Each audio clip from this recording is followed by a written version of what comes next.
Hi, we're 10477A, the Pink Perfection team from Paramount Brookside.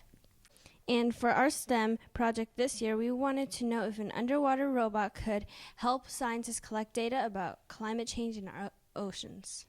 We spent several weeks researching the topic, then decided on our hypothesis. Our hypothesis is that we think an underwater robot could be helpful to scientists studying climate change in the ocean. But to help us out, we sat down with Professor William Gilhooly of the Earth Science Department at IUPUI to learn more about climate change and how it can affect our oceans. The ocean is huge, right? So it covers over 70% of the world. And so, in fact, if you look at the Pacific Ocean side, I don't have like a map up, but if you turn it around, if you go to Google Earth and turn it around to just the Pacific side, that whole side of the world is completely covered in blue. There's no continents there at all. The Pacific Ocean's so big, it's half of the world. And so, and one of the things seawater is really good at doing is absorbing carbon dioxide, which is a really important greenhouse gas. And so what it does is it gets absorbed into the water, and then it helps remove that from the atmosphere. The downside to that is that you put more carbon dioxide mixed into water, it makes an acid. And so, and then acid's really tough on shells. Acid will melt this shell, which is made of calcium carbonate, and then there are other animals that make things out of calcium carbonate, like coral. And so there's lots of people who are studying this now, and they find out that not just like the adults, like this would be an adult, and its shell would get brittle and break, but then also like the little baby ones. We also learned that as the ocean gets warmer, the sea level rises. This is not just because of the melting glaciers, but because warm water takes up more space than cold water. We proved this in a lab with our teacher, Mr. Goldblatt.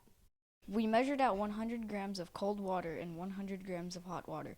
The hot water took up more space in the graduated cylinder than the cold water. This means that if the ocean temperature rises even a fraction of a degree, entire cities could go underwater from the expanding ocean volume.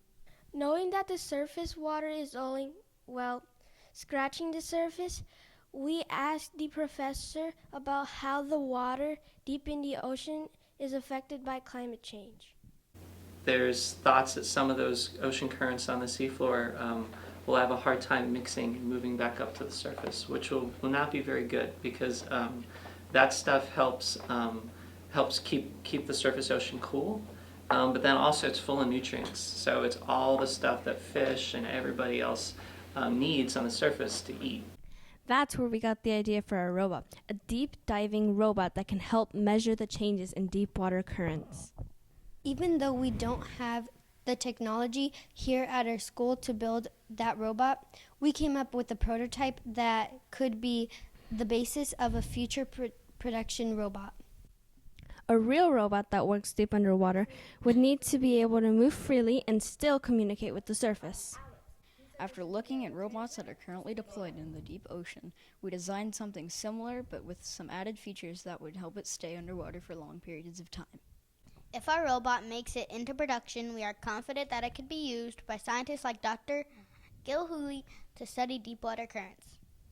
The biggest thing we learned about collecting underwater data to study climate change, though, was that as humans, we have a lot of work to do to slow and eventually reverse the effects of climate change here on Earth.